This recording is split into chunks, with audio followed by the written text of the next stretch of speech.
Avez-vous déjà rencontré quelque Éapos, un qui se croit intouchable grâce à sa fortune? Alexandre Beaumont, un milliardaire parisien arrogant, pensait pouvoir humilier publiquement sa femme enceinte sans en subir les conséquences. À ses yeux, la famille de sa femme Éapos était que de simples paysans du sud de la France. Mais il commit une erreur fatale, il oublia de vérifier qui ils étaient vraiment. Ce que Éapos, Alexandre ignorait, c'est Éapos, et que le père et le frère de sa femme Éapos étaient pas de simples campagnards, ces Éapos étaient les hommes les plus terrifiants de la région. Un véritable fantôme qui hante les pires cauchemars. Préparez-vous à Éapos, une des histoires de karma les plus jouissives que vous entendrez jamais. Installez-vous confortablement, détendez-vous, voici comment un tyran perd tout du jour au lendemain.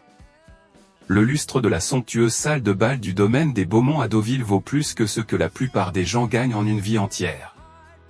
Pourtant, il projetait une lumière froide et impitoyable sur Camille.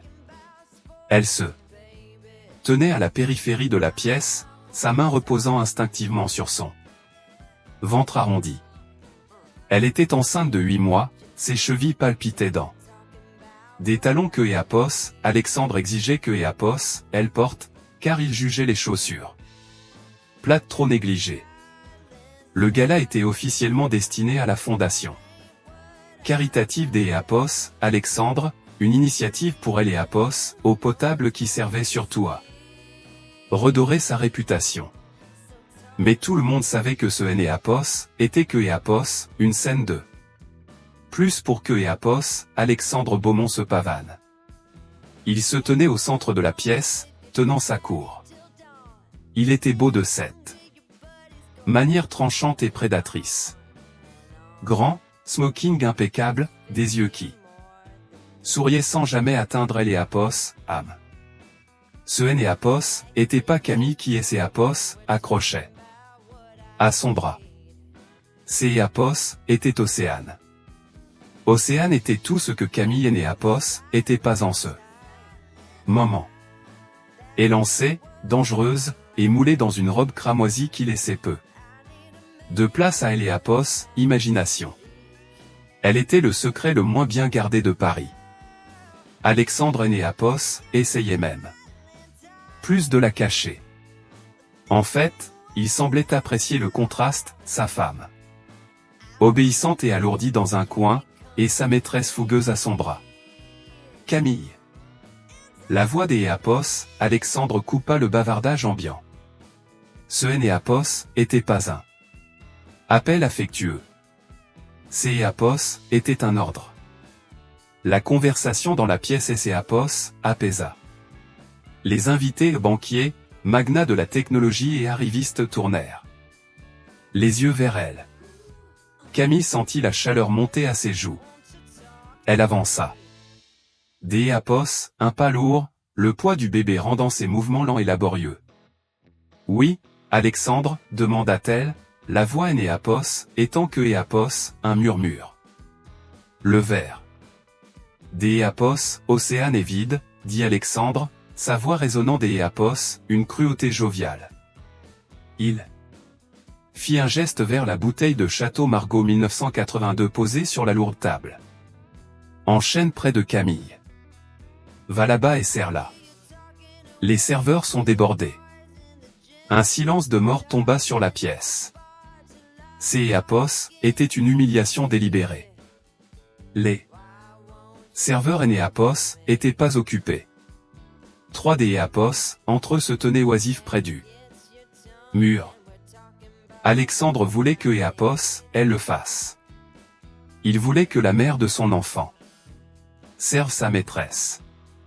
Camille le regarda, le suppliant silencieusement du regard. Éapos, il te plaît, pas ici. Pas devant eux. Le sourire d'Éapos, Alexandre se crispa. Maintenant, Camille. Ne sois pas difficile. Tremblante, Camille attrapa la lourde bouteille. Ses mains étaient enflées par la grossesse, sa prise incertaine. Elle se dirigea vers Éapos, endroit où se tenait Océane, qui souriait avec suffisance, comme un chat ayant coincé une souris. Doucement, Chérie, roucoula Océane en tendant son verre en cristal. Ne te fatigue pas. Camille versa. Sa main tremblait, le liquide sombre tourbillonnant dans le verre. Elle et Apos arrêta quand il fut plein, exhalant un souffle que Apos, elle ne savait pas que Apos, elle retenait. Elle commença à se reculer. Oups, dit Océane. Cela se produisit au ralenti. Océane ne trébucha pas. Elle ne chancela pas. Elle donna simplement un petit coup de poignet. Le vin jaillit du verre, un arc rouge sombre qui éclaboussa violemment la poitrine et le ventre de Camille. Le liquide froid détrempa instantanément sa robe de maternité en soie blanche, ressemblant horriblement à un liquide écarlate. Camille halta, lâchant la lourde bouteille. Elle se brisa sur le sol en marbre. Le son résonnant comme un coup de tonnerre. Espèce d'Éapos, incapable, rugit Alexandre. Il ne criait pas sur Océane. Il criait sur Camille. Regarde ce que tu as fait. Alexandre et Apos avança, attrapant le bras de Camille assez fort pour y laisser une échymose. Apos était une bouteille de vin à 3000 €, et tu es les Apos à jeter par terre parce que tu es jalouse. Elle est les Apos à jeter. Balbutia Camille, les larmes aux yeux. Le vin collant était froid contre sa peau, et Apos, infiltrant jusqu'Apos, à son ventre. Oh, jetez Apos, en prie, rit Océane en tapotant une goutte microscopique sur sa propre robe. Alexandre, elle me et Apos, a littéralement jeté dessus. Elle est hystérique. Ce sont les hormones. La foule murmura. Personne ne est Apos, avança. Personne n'est Apos, offrit de serviettes. Ils avaient tous trop peur de Apos, influence des Apos, Alexandre Beaumont, ou peut-être appréciait-il simplement le spectacle des Apos, une épouse brisée en temps réel. Monte, siffla Alexandre en se penchant à Apos, oreille de Camille, sa poigne se resserrant. Sors de ma vue. Tu me dégoûtes. Camille dégagea son bras, un sanglot Apos, échappant de sa gorge. Elle se retourna et fuit la salle de bal aussi vite que son corps le lui permettait. Le son du rire des Apos, Océane et des excuses des Apos, Alexandre aux invités la suivit jusqu'Apos, au grand escalier. En gravissant les marches, un pas atroce à la fois, elle entendit la voix des Apos, Alexandre résonner en bas. Toutes mes excuses, messieurs dames. Ma femme a une grossesse difficile. Elle est un peu instable. Ne laissons pas cela gâcher la soirée. Camille atteignit le palier et Apos effondra contre le mur, se tenant le ventre. Elle ressentit une crampe aiguë. Pas encore, murmura-t-elle à son enfant à naître. Apos, il te plaît, pas encore. Elle baissa les yeux vers la tache rouge couvrant son enfant. Cela ressemblait à une cible. Et pour la première fois depuis des années, la peur qui la paralysait habituellement fut remplacée par autre chose. De la rage. La chambre principale était un témoignage de Apos, ego des Apos, Alexandre. Minimaliste, froide, et dépourvue de confort. Camille enleva la robe ruinée, frissonnant alors que la climatisation soufflait sur sa peau mouillée. Elle se tint devant le miroir de la coiffeuse. Elle regarda la femme qui Apos y reflétait. Des cernes sous les yeux, la peau pâle, un esprit apparemment écrasé. 3 ans. Apos, et le temps qui Apos, était écoulé depuis que Apos, elle avait épousé Alexandre. Elle et Apos avaient rencontré lorsqu'Apos, elle était étudiante en art à Paris. Il était le fringant investisseur de la capitale. Elle était la fille silencieuse qui dessinait au Louvre. Il et Léapos avait séduite avec de grands gestes et des promesses de contes de fées. Mais le conte de fées avait vite pourri. Alexandre ne voulait pas d'Éapos, une partenaire. Il voulait une possession. Il et Léapos isola systématiquement. D'Éapos, à bord, il l'a convaincu que ses amis étaient jaloux de sa nouvelle richesse. Ensuite, Léapos enferma dans son monde parisien, loin de sa famille restée en Provence. Il ne posait jamais beaucoup de questions sur sa famille. Pour Alexandre, les Moreau et Léapos étaient que des moins que rien d'Éapos, un petit village de la campagne provençale.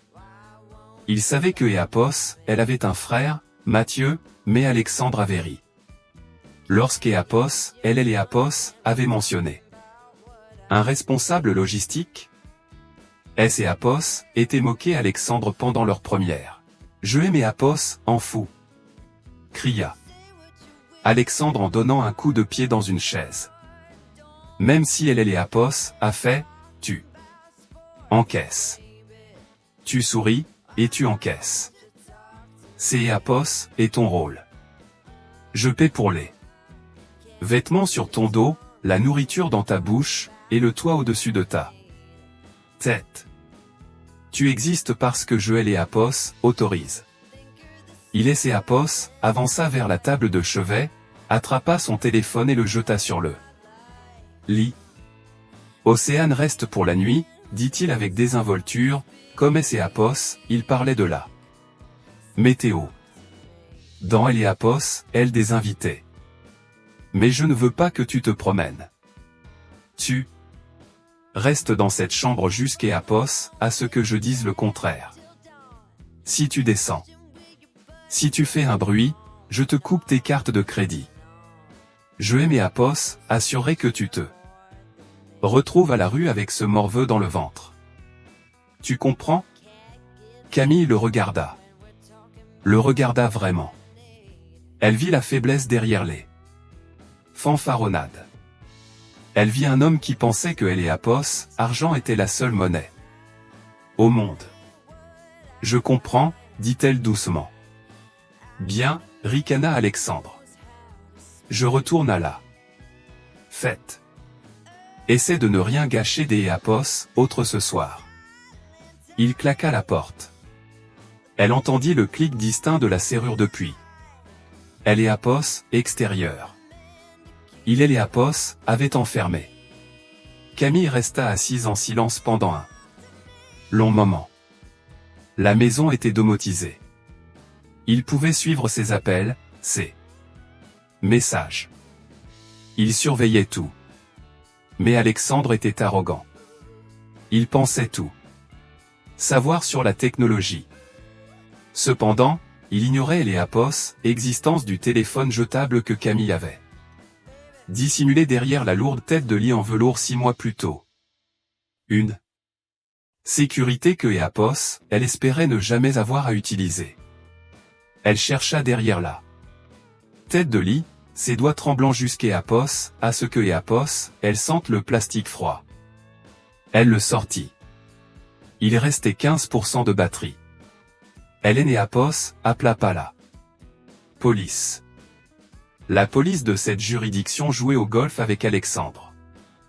Il se contenterait de Léapos, appeler, et il inventerait une histoire sur sa femme. Enceinte hystérique. Non. Elle avait besoin d'Éapos, un autre type d'Éapos, aide. Elle composa un numéro que Éapos, Léapos, avait pas appelé depuis 3 ans. Ça sonna une fois, 2 fois. Ouais. Une voix profonde et rocailleuse répondit. Elle était vive, alerte.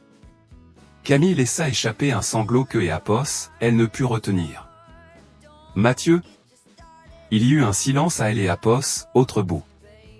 Un silence lourd, chargé. Puis, le bruit d'Éapos, une chaise raclant le sol comme si quelque Éapos, un Éapos, était levé très vite. Camille? Sa voix changea. La dureté et ses apos évapora, remplacée par une concentration intense et terrifiante. Camille, pourquoi chuchotes-tu? Où étais-tu? J'y ai apos, et tout gâché, Mathieu. Tu avais raison. Tu avais raison. À son sujet. Est-ce que Eapos, il te fait du mal? La question Eapos était pas émotionnelle. C'est Eapos était une évaluation tactique. Il aimait Apos à enfermer dans la chambre. Sa maîtresse aimait Apos à verser du vin dessus devant tout le monde, et Harry. Il a dit que J et Apos existe parce que Eapos, il et les Apos, autorise. Tu es enceinte? Demanda Mathieu. Il avait dû entendre Eapos, essoufflement dans sa voix, ou peut-être Eapos, intuition familiale. Oui. 8 mois. C'est Eapos, est un garçon, Mathieu. Et il te maltraite pendant que tu portes mon neveu? Oui. Où es-tu? Au domaine, à Deauville. Mais Mathieu, tu ne peux pas juste venir ici. Il a la sécurité. Il a la police dans sa poche. Il est puissant. Mathieu laissa échapper un rire bas et sombre. C'est Eapos, était un son qui fit dresser les poils sur les bras de Camille. C'est Eapos, était le son des Eapos, un loup à qui est Eapos, on dit que Eapos, un mouton pense être aux commandes. Camille, écoute-moi attentivement. As-tu de la nourriture, de Eapos, oh? Oui. Dans la salle de bain attenante. Il y a un mini-frigo. Bien. Reste dans cette chambre. Verrouille la porte de Eapos, intérieur si tu peux. Ne lui ouvre pas. Eapos, ouvre à personne des Eapos, autre que Eapos, à moi. Quand seras-tu là? Demanda Camille en regardant Eapos, horloge. Il était 23 heures. Je suis actuellement à Monaco, dit Mathieu. Je serai là dans 6 heures. 6 heures? C'est Eapos, est impossible. Le vol à lui seul, je ne prends pas un vol commercial, ma puce. Ne bouge pas. Et Camille? Oui. Quand Eapos arriverait. Détourne le regard. La communication fut coupée. Camille fixa le téléphone. Elle se souvint des Eapos, avoir grandi en voyant des hommes en costume venir parler à son père et à son frère à voix basse. Elle se souvint du respect que Eapos, ils imposaient dans la région. Elle se souvint de la fois où un garçon Eapos avait harcelé à Eapos, école, et le lendemain, la famille de ce garçon avait soudainement quitté le pays. Elle avait fui cette vie. Parce que Eapos, elle voulait la paix. Elle voulait la normalité. Mais ce soir, en regardant la porte verrouillée, elle réalisa que la normalité ne la sauverait pas. Elle et Eapos allongea sur le lit, se recroquevillant autour de son ventre. Tonton Mathieu arrive, murmura-t-elle au bébé. En bas, la fête battait son plein. Alexandre portait un toast à son succès. Ignorant que le compte à rebours de sa vie venait de commencer. Il pensait être le requin dans Eapos, aquarium. Eapos avait aucune idée que le kraken venait des Eapos, être relâché. Le soleil du matin frappa Deauville avec un éclat aveuglant que Eapos, Alexandre Beaumont trouva personnellement offensant. Il se réveilla avec un mal de crâne battant, les restes du Margot 1982 et de trop de cognac tourbillonnant dans son système. Il se retourna. Océane était déjà réveillée, faisant défiler Eapos, écran de son téléphone en portant Eapos, une de ses chemises. Ta femme est au centre des discussions, dit-elle sans lever les yeux. Ou du moins la fête Éléapos est. Tout le monde parle de la grâce que Éléapos avait. Mais certaines personne se demande où elle est passée. Alexandre gémit, Éléapos, asseyant et se frottant les tempes. Qui est Éléapos, en souci? Il demande parce que Éléapos, ils aiment les drames. Tant que le cours de Éléapos, action se maintient, ils peuvent commérer tant que Éléapos, ils veulent. Il sortit du lit, se sentant le maître de son domaine. Au jour d'Éléapos, lui était le jour où il allait finaliser les choses. Il avait parlé à ses avocats la semaine précédente. Il et Éléapos, ennuyé avec Camille. La grossesse Éléapos avait rendu Ternay peu attrayante à ses yeux. Il voulait le plaisir, Éléapos, excitation. Il voulait Océane. Mais il voulait aussi son héritier. Je vais Éléapos, en occuper, dit Alexandre en enfilant un peignoir en soie. Il marcha dans le couloir jusqu'Éléapos, à la chambre principale où il avait enfermé Camille. Il ne prit pas la peine de frapper. Il tapa le code sur le clavier. Poussa la porte. Camille était assise exactement là où Éléapos avait laissé, sur le bord du lit. Elle était vêtue d'Éléapos, un legging confortable et d'Éléapos, un pull, son sac fait à ses pieds. Elle semblait étrangement calme. Bien, ricana Alexandre. Tes affaires sont prêtes. Ça Éléapos, épargne de la peine. Je pars, Alexandre, dit Camille, la voix ferme. Oh, tu pars, très bien. Mais pas de la manière dont tu penses. Alexandre Éléapos appuya contre Éléapos, encadrement de la porte, croisant les bras. Éléapos, et appelé mon avocat ce matin.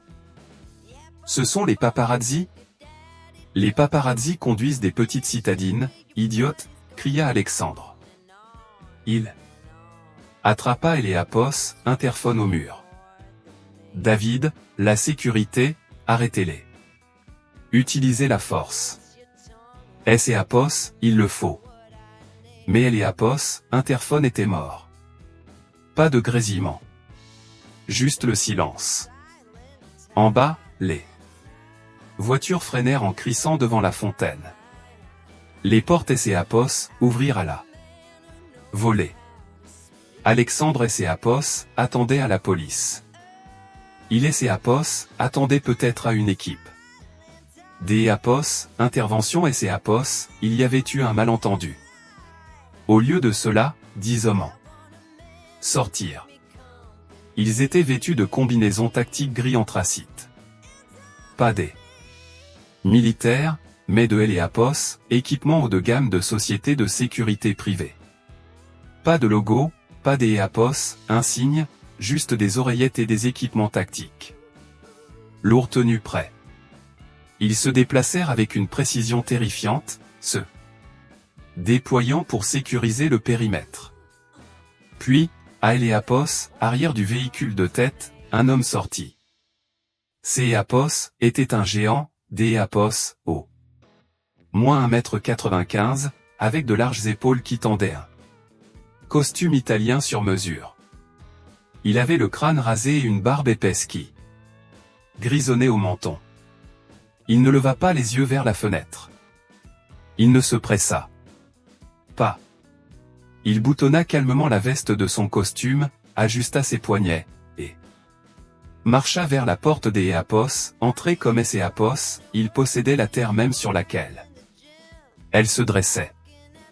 Alexandre sentit un nœud de peur se former dans son estomac. Il se tourna vers Camille. Qui est-ce? Exigea-t-il. Qui as-tu appelé? Camille ramassa son sac. Ses tremblements avaient cessé. Tu Éléapos, a traité de chauffeur routier, dit-elle doucement. Tu aurais dû vérifier ce que Éléapos, il transportait. Alexandre Beaumont dégringola les escaliers, le cœur martelant contre ses côtes. Éléapos était un homme qui résolvait les problèmes avec des chèques et des avocats. pas par la confrontation physique. Il attrapa un club de golf dans le sac du couloir, une arme pathétique contre ce qui se trouvait à Eléapos, extérieur, mais cela. Eléapos aida à se sentir un peu moins nu. « Reste ici », cria-t-il à Océane, qui hyperventilait dans les escaliers. Alexandre atteignit le grand hall juste au moment où les portes d'Eléapos, entrées, explosèrent vers Eléapos, intérieur. Eléapos avait pas été enfoncé à coups de pied. Une petite charge de précision avait fait sauter le mécanisme de la serrure, ouvrant les lourdes portes en chaîne avec une violente rafale de vent. Alexandre recula en titubant, brandissant le club de golf. « Sortez ! J.Apos et des caméras. J.Apos, appelle la police. » Deux des opérateurs entrèrent les premiers. Ils ne regardèrent même pas Alexandre. Eléapos, un des Apos, balaya la pièce du regard, puis fit un bref signe de tête. Clair. Eléapos, homme de la voiture, entra. De près, il était encore plus terrifiant. Son visage était une carte de la violence. Une cicatrice dentelée courait de son oreille jusqu'Apos, à sa mâchoire, disparaissant dans sa barbe. Mais ses yeux étaient intelligents, calmes, et totalement dépourvus de pitié. Il regarda autour du hall, jaugeant Eléapos, arc-coûteux, les sols en marbre, et finalement, Eléapos, homme tremblant en peignoir de soie tenant un club de golf. « Tu dois être Alexandre, dit Eléapos, homme. » Sa voix était profonde, accentuée par une lourde intonation rocailleuse du sud. Cela sonnait comme du gravier que Eléapos, on écrase. « Je suis Alexandre Beaumont. Savez-vous qui je suis » cria Alexandre, la voix se brisant. « Sortez de chez moi. » Eléapos, homme Eléapos, ignora. Il tapota son oreillette. Sécurisez le domaine. Personne ne sort. Coupez les lignes fixes. Brouillez-les. Signaux cellulaires. Bien reçu, crépita une voix dans son oreille. Et, c'est Eléapos, est. À vous que je parle. Alexandre fit un pas en avant, balançant le club. Eléapos, homme bougea si vite que Eléapos, Alexandre ne Eléapos, enregistra même pas. Eléapos, instant d'Eléapos, avant, Eléapos, homme se tenait à 1,50 m de là, Eléapos, instant d'Eléapos, après, sa main était enroulée autour de la gorge d'Eléapos, Alexandre. Il le souleva du sol aussi facilement que Eléapos, il était un enfant. Alexandre halta, griffant la main massive. Ses pieds pendaient dans le vide. Tu fais trop de bruit, dit Eléapos, homme, sa voix Eléapos, abaissant à un murmure. Eléapos aime pas les bruits forts. Il lança Alexandre. Il ne le poussa pas. Il le projeta. Alexandre vola à travers le hall et Eléapos écrasa contre une console, brisant un vase Ming. Il gémit, se tenant les côtes, cherchant son souffle. Océane hurla depuis le haut des escaliers. Eléapos, homme leva les yeux. Eléapos évalua pendant une seconde robe cramoisie, expression terrifiée et Eléapos écarta comme une non-menace. Camille, appela Eléapos, homme. Sa voix Eléapos adoucit instantanément. Où es-tu, ma puce? Je suis là, Mathieu. Camille apparut en haut des escaliers. Elle tenait son ventre, les larmes coulant sur son visage. Eléapos, expression du géant se brisa. Le masque de Eléapos, homme implacable tomba, remplacé par une inquiétude pure et absolue. Il marcha jusqu'Eléapos, au bas des escaliers, tendant la main. Descends. Doucement. Camille descendit, ignorant Océane, qui était plaquée contre le mur, tremblante. Quand Camille atteignit le bas, Mathieu Moreau la tira dans une étreinte qui semblait pouvoir écraser un ours, mais qui était douce comme une plume. Il lui baisa le front. « Je suis en retard, S&Apos, excusa-t-il. La circulation sur L&Apos, autoroute à 13 est inefficace. Tu es venu, sanglota-t-elle contre son épaule. Je viens. Toujours. Mathieu se recula et la regarda.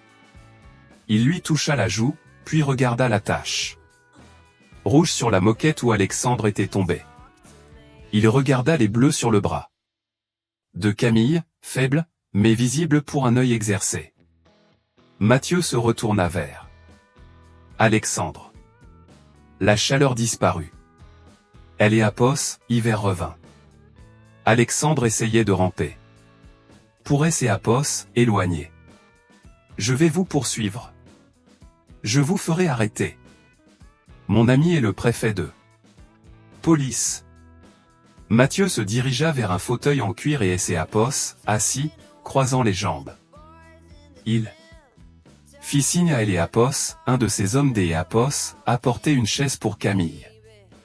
Assieds-toi, Camille. Tu ne devrais pas rester debout. Qui êtes-vous?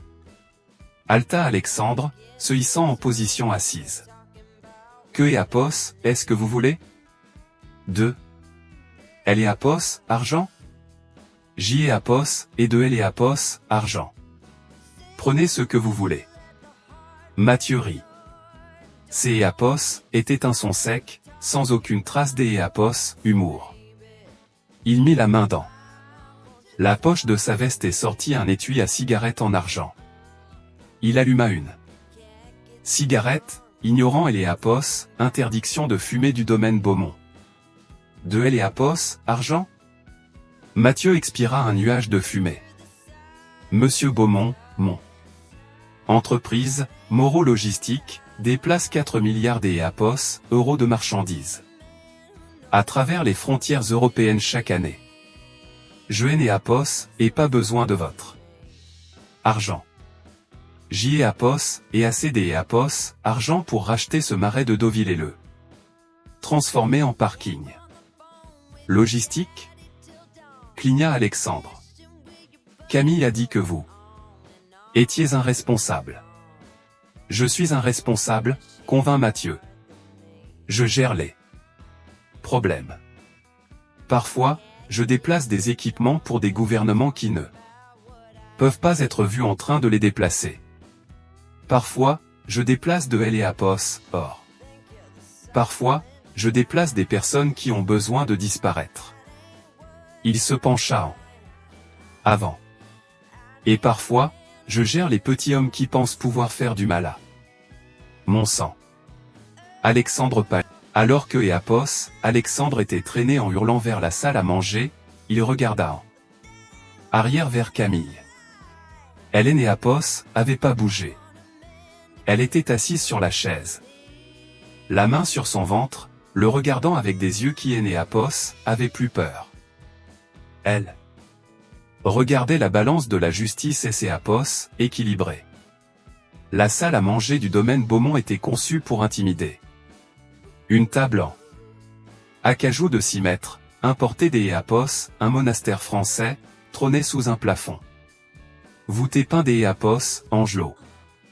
Habituellement, Alexandre et S&Apos asseyaient en bout de table, regardant de haut ses invités. Au jour des Apos, oui, Alexandre était à genoux. Mathieu était assis à la place du maître de maison. Il avait retiré sa veste, révélant un étui des L&Apos, épaule abritant une arme dissuasive équipée des L&Apos, un silencieux. Il avait L&Apos, air tout à fait à L&Apos, en épluchant une pomme avec un petit couteau à fruits. Camille était assise à sa droite, enveloppée dans un plaid en cachemire que L&Apos, un des membres de L&Apos, équipe avait trouvé pour elle. Un verre des L&Apos, eau et une assiette de fruits frais étaient posés devant elle. Elle ne mangeait pas. Elle regardait. Océane se tenait près du buffet, frissonnante.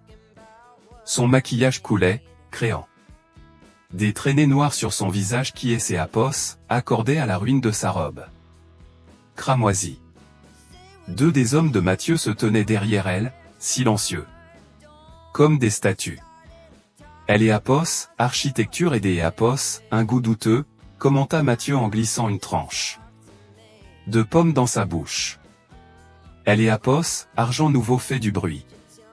Elle est apos, ancienne fortune. Murmure. Cette maison hurle. Est-ce et apos, il vous plaît, supplia Alexandre. Ses genoux le faisaient souffrir contre le parquet dur. J'y ai apos, et des crampes aux jambes. Puis-je me lever? As-tu laissé Camille et ses apos asseoir quand ses chevilles étaient enflées? Demanda Mathieu sans lever les yeux. Alexandre hésita. Alors tu restes. Mathieu fit un geste avec la lame de son couteau. Maintenant, parlons de vin. Tu as mentionné tout à Eléapos, avant de te mettre à pleurer, que la bouteille que Camille a fait tomber valait 3000 €. Céapos était un Margot 82. Murmura Alexandre. Céapos est rare. Rare? Répéta Mathieu. Il claqua des doigts. Deux de ces hommes entrèrent depuis la cuisine, portant des caisses en bois. Ils les posèrent sur la table avec un bruit sourd. Les yeux des Apos, Alexandre. Céapos, écarquillèrent. Céapos est ma réserve privée.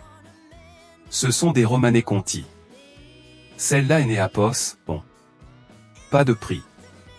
Rien est Néapos, et sans prix, répondit Mathieu. Tout a un coût. Tu as appris à Camille le coup des Apos, une tâche. Maintenant, je vais tes Apos, apprendre le coup de elle est Apos, arrogance. Mathieu prit une bouteille. Céapos était un mouton Rothschild 1945. Une bouteille valant le prix des Apos, une belle voiture. Ouvre-la, ordonna Mathieu en faisant glisser la bouteille sur la longue table. Elle tourna et Céapos arrêta à quelques centimètres du nez des Apos, Alexandre. Les mains des Apos, Alexandre tremblait alors que Apos, il attrapait le tire-bouchon que Apos, des gardes lui jeta. Vous voulez que Joël et Apos ouvre? Pour boire? Pour ouvrir, corrigea Mathieu. Alexandre lutta avec le bouchon. Sa sueur perlait sur elle et Apos, étiquette. Il finit par le faire sauter avec un léger bruit sec. Elle et Apos, arôme emplit la pièce, riche. Terreux, luxueux. Verse, dit Mathieu. Dans un verre, demanda Alexandre, cherchant une carafe. Non, Mathieu pointa Océane du doigt. Sur elle. Le silence dans la pièce devint glacial. Océane laissa échapper un sanglot. Étranglé. Alexandre, non. Ne t'es Apos, avise pas. Alexandre regarda la bouteille, puis Eléapos, arme sous le bras de Mathieu. Il regarda Océane, la femme pour qui il avait humilié son épouse. Apos, et diverse. La voix de Mathieu se durcit. Camille Eléapos a renversé par accident. Tu vas le renverser avec une intention. Tu voulais une maîtresse. Baignant dans le luxe. Réalise ton souhait. Céapos, il vous plaît, pleurnicha Alexandre. Céapos est de la folie. Céapos est une bouteille à 60 000 €. Et elle? Mathieu pointa Camille, Céapos est ma sœur. Penses-tu que ta bouteille vaut plus que ses larmes? Mathieu prit le couteau à fruits et le planta dans la table en acajou. La lame resta fichée, frémissante. Alexandre se leva précipitamment, bouteille en main. Il avança vers Océane. Je suis désolé, murmura Alexandre. Il est fou. Je dois le faire. Je te déteste, hurla Océane, essayant de reculer, mais les gardes la tenaient fermement. Alexandre inclina la bouteille. Le prestigieux liquide rubis Éapos écoula, éclaboussant les cheveux d'Éapos, Océane, son visage, sa robe. Éapos était une reconstitution grotesque de la nuit précédente. Éapos, odeur du vin millésimé de vin. Entêtante, écœurante. Océane hurlait et pleurait alors que le liquide froid la trempait. Alexandre continua jusqu'Éapos, à ce que la bouteille soit vide. Il resta là, tenant le récipient en verre vide. Encore, dit Mathieu. Quoi? Alexandre se retourna. Il y a 12 bouteilles. Dans cette caisse, dit calmement Mathieu. Et nous ne faisons que commencer. Tu aimes tant le vin, Alexandre? Au jour d'Éapos, oui, tu vas t'Éapos, y noyer. Pendant Éapos, heure qui suivit, la salle à manger devint le théâtre de Éapos, absurde. Alexandre fut forcé de déboucher bouteille après bouteille des vins les plus fins du monde Pétrus, Lafite et de les vider. Parfois sur le sol. Parfois sur son propre smoking de créateur. Parfois juste dans Éapos, évacuation d'Éapos, un seau. Apporté pour Éapos, occasion. Des centaines de milliers d'Éapos, euros d'Éapos, actifs furent détruits sous les yeux attentifs de Camille. Il ne Éapos, agissait pas de gâcher du vin. Il Éapos, agissait de détruire les symboles du statut d'Éapos, Alexandre. Il se définissait par ces choses. Mathieu lui démontrait que ces dieux étaient matériels et que Éapos, il pouvait Éapos, évaporer en un instant. Quand la dernière bouteille fut vidée, la pièce sentait le sol d'Éapos, une vieille cave. Alexandre haletait, ses mains teintées de violet par le vin. Océane sanglotait doucement dans son coin, poisseuse et misérable. Éapos, est fini? Râla Alexandre. Vous avez prouvé ce que vous vouliez. Vous avez détruit ma collection. Le vin Éapos était que Éapos, entrait, dit Mathieu en se levant. Il Éapos, essuya les mains sur une serviette. Maintenant, nous passons au plat principal. Les affaires. Il se dirigea vers une grande mallette que ces hommes avaient posée. Il Éapos, ouvrit.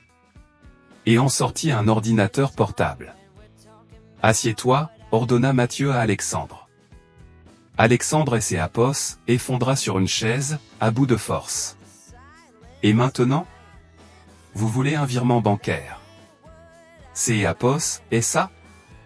Jeter Éapos, et déjà.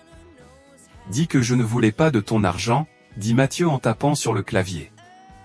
Mais je veux savoir, comment se porte Éapos, initiative pour Éapos, eau potable? Alexandre se figea.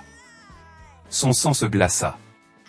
Je ne sais pas de quoi vous parlez, balbutia Alexandre. Éapos est une fondation caritative. Éapos est une gigantesque machine à blanchir, corrigea Mathieu en tournant Éapos, écran de Éapos, ordinateur vers lui. Tu récoltes des dons. Tu les fais transiter par des sociétés écrans en Suisse et tu utilises Éapos, argent pour renflouer tes actions en chute libre. Éapos est une chaîne de Ponzi, Alexandre. Et le pire, Éapos, est que tu Éapos, et même pas doué pour ça. Alexandre fixa Éapos, et la police va arriver. Les journalistes vont débarquer. Exactement, approuva Mathieu. Ils seront bientôt là. La police pour Éapos, arrêté pour fraude, et les journalistes pour immortaliser la chute du grand milliardaire. Ce sera un spectacle fascinant. Je te suggère d'Éapos, aller prendre une douche. Tu senses les mauvaises décisions. Mathieu offrit son bras à sa sœur. Ils commencèrent à quitter la salle à manger. « Océane !» cria Alexandre. « Aide-moi. Appelle ton père. » Océane leva la tête. Elle frissonnait, enveloppée dans une nappe. Elle foudroya Alexandre du regard, avec un profond mépris. « Tu es ruiné, cracha-t-elle, et tu vas finir en cellule. Ne et Apos, adresse plus là. Parole. » Elle se leva précipitamment et fila devant Mathieu, fuyant la maison pieds nus. Couverte de vin. Elle savait quand il fallait quitter un navire en train de couler.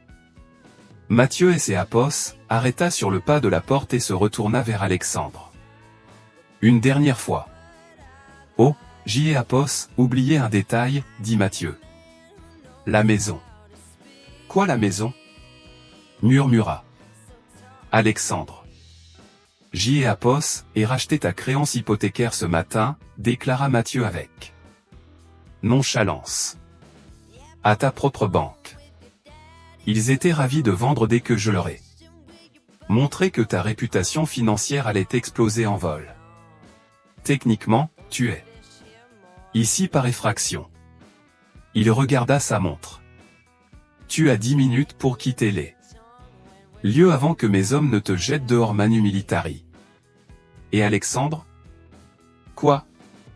Si tu prononces un jour le nom de Camille, si tu cherches à contacter elle et Apos, enfant, si tu oses même penser à elle, je ne viendrai pas avec du vin là. Prochaine fois. Mathieu tapota son étui. Je viendrai avec des Apos, autre méthode. Alexandre Beaumont resta seul dans elle et Apos, immense salle à manger, entourée par les ruines de son arrogance. Elle et Apos, odeur du vin était écœurante. Il entendit la lourde porte des Apos, entrer se refermer. Il entendit les moteurs des Peugeot démarrer. Il regarda son téléphone. Il vibrait sur la table. Elle et Apos, écran affichait, inspecteur Martin, brigade financière. Alexandre ne décrocha pas. Il fixa la flaque de vin sur le sol. Dans le reflet, il vit un homme qui avait tout possédé et qui avait tout perdu pour avoir ignoré la valeur inestimable de la femme qui partageait sa vie. Dehors, elle et Apos, air était vif et pur. Camille et ses Apos, installa à elle et Apos, arrière du SUV, le siège en cuir se révélant doux et accueillant. Mathieu se glissa à ses côtés. « Où allons-nous » demanda Camille alors que le convoi et ses Apos, ébranlaient, roulant sur les restes des grilles en fer. « À la piste des Apos, atterrissage » répondit Mathieu. « Nous rentrons à la maison, dans le sud. Maman a déjà aménagé la chambre du bébé. Elle est en plein débat avec papa concernant la couleur du berceau. » Camille sourit, des Apos, un sourire sincère. « Papa est en colère ? Parce que tu es parti loin. » Non. Parce que je n'ai Apos, et pas appelé plus tôt ? Oui. Il voulait aimer Apos, accompagner, mais je lui ai rappelé que ses genoux et Apos étaient plus ce que Apos, ils étaient. Il est actuellement en train de préparer un grand festin pour fêter ton retour. Camille regarda par la vitre. Deauville et ses Apos éloignaient les immenses propriétés, les faux semblants, la cruauté. Tout et ses Apos effaçaient dans le rétroviseur. Mathieu ? Oui. Merci. Mathieu prit sa main. Cette main, pourtant capable des Apos, une telle force, était des Apos, une incroyable douceur. La famille est Apos, et pas quelque chose que les Apos ont fui, Camille.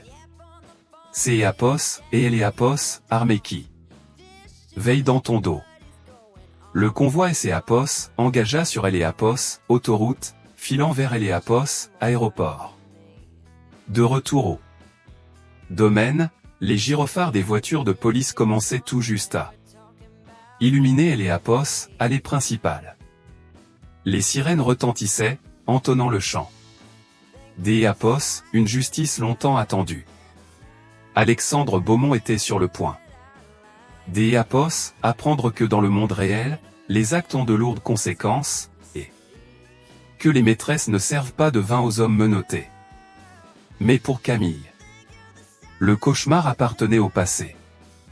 Le pire était terminé, et sa nouvelle vie venait tout juste de commencer. La chute d'Éapos, Alexandre Beaumont ne fut pas une glissade en douceur. Ce fut un plongeon vertigineux du haut d'Éapos, une falaise. 3 mois et Éapos étaient écoulés depuis la nuit du 20. Alexandre était actuellement incarcéré à la prison de Fleury-Mérogis, dans Éapos, attente de son procès. Les chefs d'Éapos, inculpation formaient une longue liste de délits en col blanc, fraude, détournement de fonds, évasion fiscale, et blanchiment d'Éapos, argent en bande organisée. Mathieu avait fait un travail minutieux.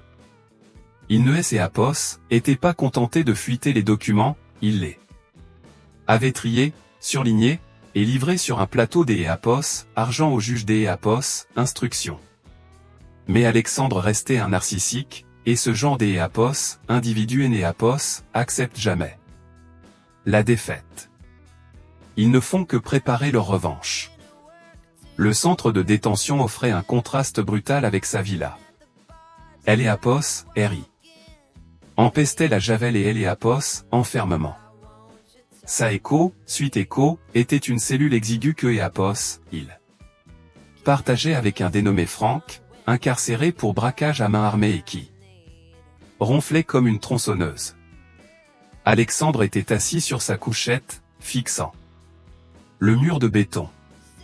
Il lui restait un ultime atout. Mathieu avait découvert les comptes en Suisse. Il avait mis au jour les sociétés. Écran en Andorre, mais Éapos avait pas trouvé le portefeuille numérique crypté. Des années auparavant, Alexandre avait acquis une clé physique contenant 10 millions d'Éapos, euros en crypto-monnaie. Éapos avait caché dans le coffre d'Éapos, une petite agence bancaire de Seine-et-Marne, sous Éapos, identité d'Éapos, un ami d'Éapos, enfance. Décédé. Éapos était son assurance survie ultime. Il ne comptait pas Éapos, utiliser pour Éapos, enfuir. Il voulait Éapos, en servir pour faire mal. Parloir avocat, grogna un gardien en frappant contre les barreaux. Alexandre rajusta sa tenue pénitentiaire. Son avocat commit Éapos, office, maître. Laurent a imposé car tous les grands ténors du barreau Éapos avaient abandonné à la seconde où ses comptes avaient été gelés était une calamité juridique. Mais Alexandre Éapos attendait de lui aucun conseil légal. Il avait besoin de lui comme messager. Dans la salle des visites, Alexandre se pencha vers le plexiglas. Éapos, avez-vous trouvé? Murmura Alexandre. Maître Laurent semblait terrifié. Éapos était un homme au front dégarni et en sueur, qui regrettait amèrement Éapos avoir hérité de ce dossier brûlant. Alexandre, écoutez-moi. Éapos, accord que le procureur nous propose, oubliez. Ça, siffla Alexandre. Avez-vous contacté Éapos, homme dont je vous ai parlé? Maître Laurent regarda anxieusement autour de lui.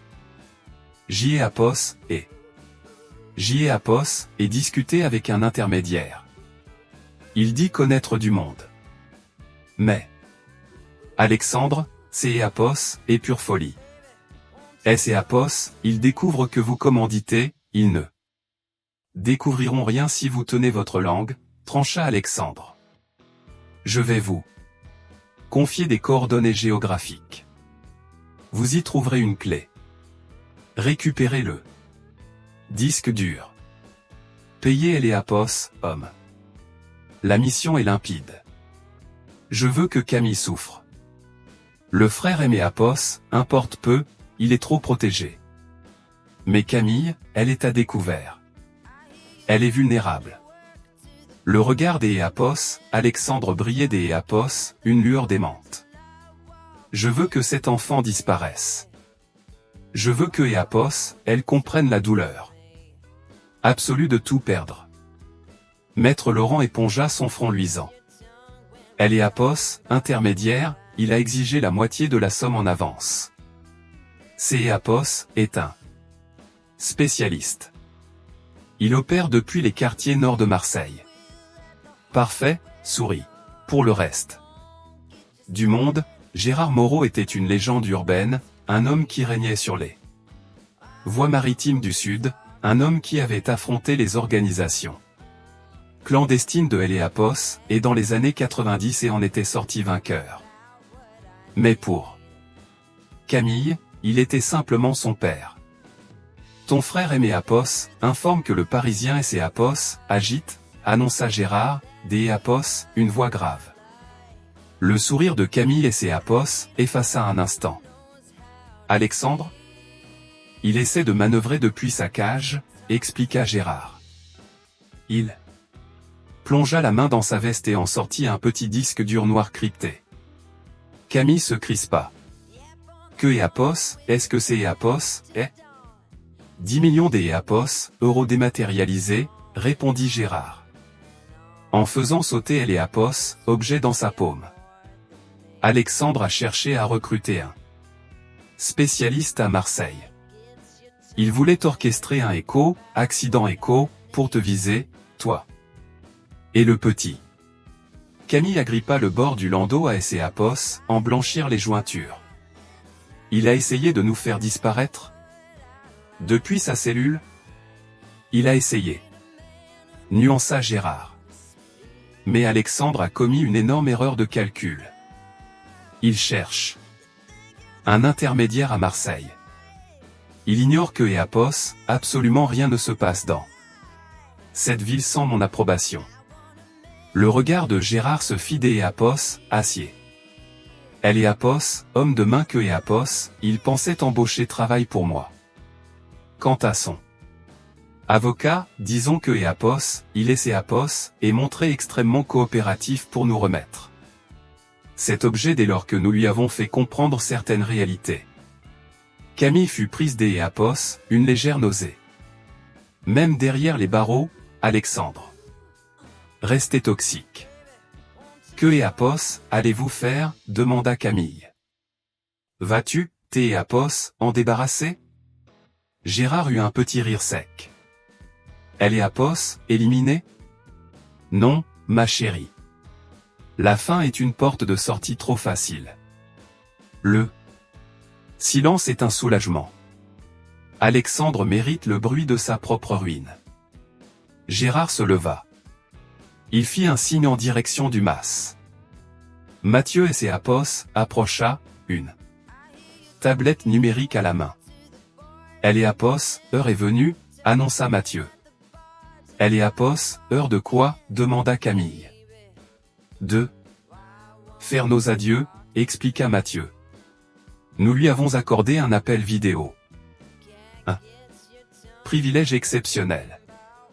Le directeur de la prison M. Éapos était redevable.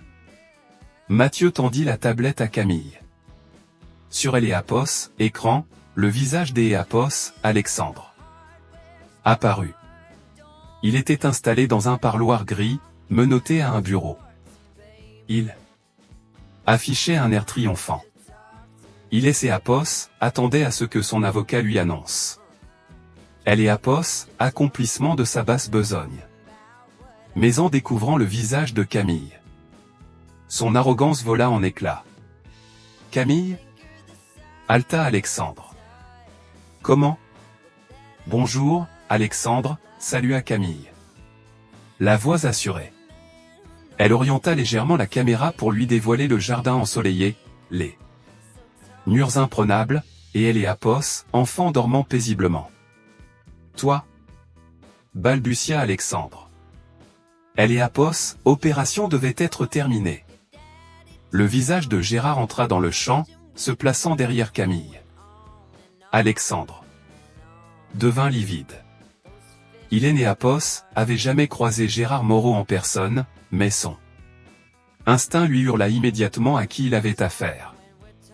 Apos, aura écrasante de Apos, homme crevé Apos, écran. Tu as cru pouvoir recruter sur mon territoire, mon garçon, déclara Gérard. Et tu Apos, à payer avec ceci. Gérard souleva le disque dur devant la caméra. Alexandre hurla, un cri animalé.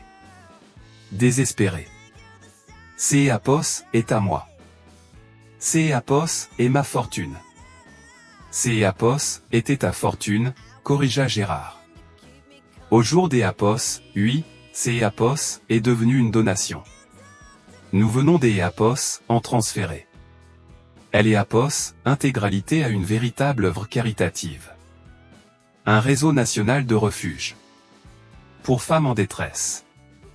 Le don a été fait en ton nom. Apos, et des Apos, une grande générosité de ta part. Non. Alexandre se débattit sauvagement, tirant sur ses menottes. Vous Apos, avez pas le droit. Apos, était ma seule chance de liberté. Tu Apos, a plus aucune liberté, intervint la voix glaciale de Mathieu. Et désormais, tu Apos, a plus aucun secret. Nous avons enregistré Apos, intégralité de tes échanges avec ton avocat. Apos, audio est déjà sur le bureau du procureur. Solliciter Apos, élimination définitive des Apos, un témoin clé, Apos, et 20 ans de plus. Sur ta peine, Alexandre. Tu vas pourrir Apos, à ton dernier souffle dans ce cube. En béton. Alexandre fondit en larmes.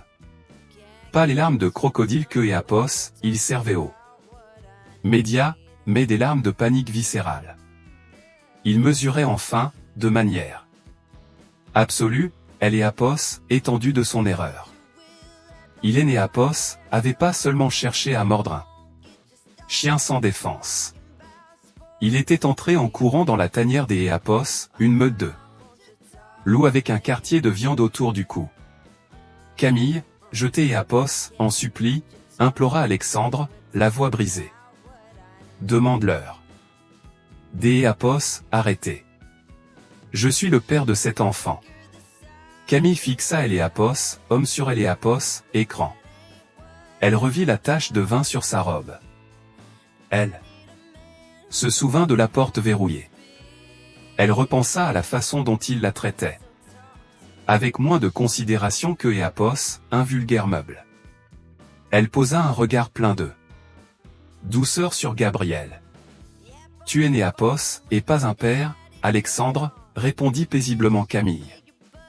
Tu Apos, et rien. Des Apos, autre que Apos, un géniteur. Des Apos, un doigt ferme, elle appuya sur Apos, icône rouge.